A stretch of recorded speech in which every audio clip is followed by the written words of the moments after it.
Today, as you can see, we're going to be laying some laminate, and about an hour before you get ready to do the actual job, what you want to do is you want to take the laminate out of the box, because it's normally rolled up, and lay it flat and put it in a nice warm area. In the wintertime you may have to put it in a room to where it'll get warm, because it's hard to work with cold laminate.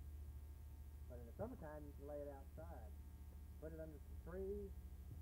Try to keep it out of direct sunlight if you possibly can, because it's usually curled up about like that, and it's real hard to work with.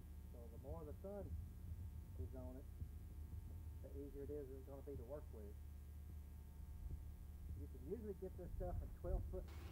Like this piece here is 12 foot.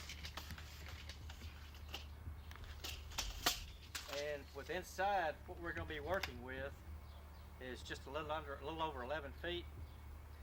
So while this stuff's starting to lay flat, why don't we go inside and I'll show you what we're fixing to lay it on. Okay, now we're in here inside. Now this is going to be one of the more difficult laminate tops, and we're going to do a straight top. No L's, no corners, no nothing.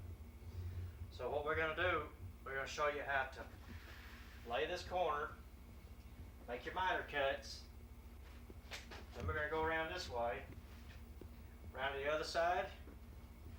We're going to come to this corner over here, make a miter cut here, and then lay this piece right here.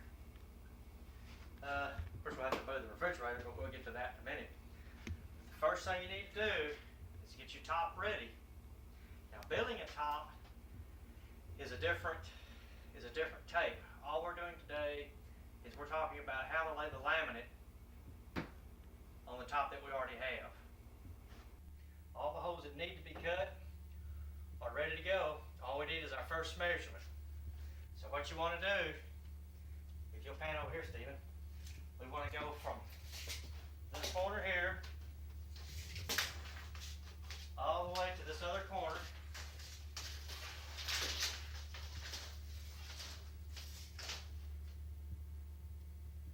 Which is 133 1/4 inches.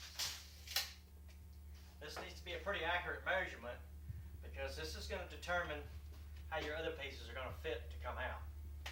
So this one here,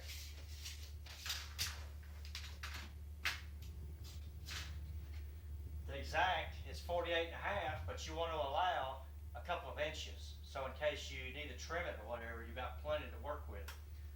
So we'll say 51 inches on this one. Okay, we're fixing to cut our laminate, and one of the tools you're going to need is a router. And if you can see this bit, it has a bearing on the top side.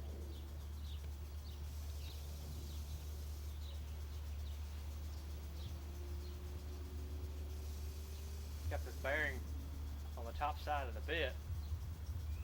The bits. This is the cut part of the bit. This is the bearing part down here. Now this is what we're going to be using to slice the laminate. And what you need is a couple of good straight pieces of lumber. If you'll get a shot over here at the table saw, of some straight edges that we'll be using to run that router bit against the edge of this, because this is going to be what determines our cuts.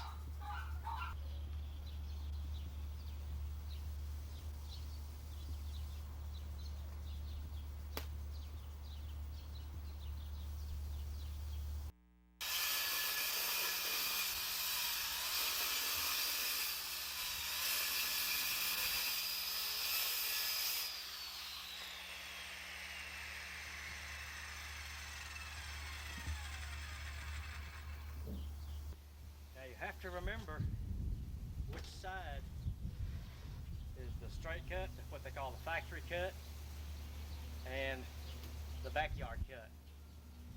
Backyard cut's not going to be very straight. Alright, since we know this is the factory cut, we'll get all our measurements off the back side here. Got our 45-degree cut here.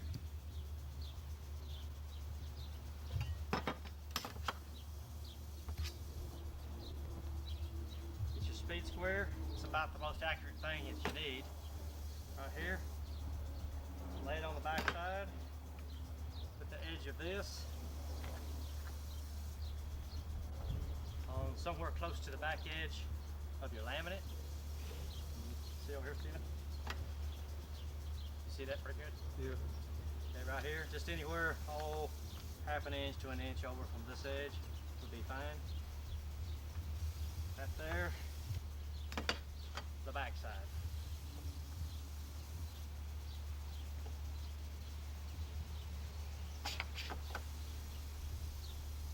Move your square around. Move your cut, your lumber around till everything lines up. Put your mark across there. This will be your reference line. Okay, you got your line across the top right here. You want your bottom board just a little bit back on the top of that line. You want your top board perfectly on top of that line.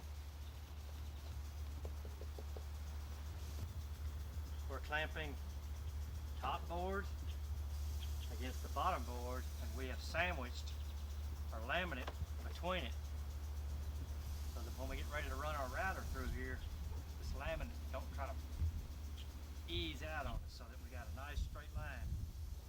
We're going to clamp the other side too now. This one's got these two clamped together, which in turn has got this sandwiched in between it. Alright, now let's get our router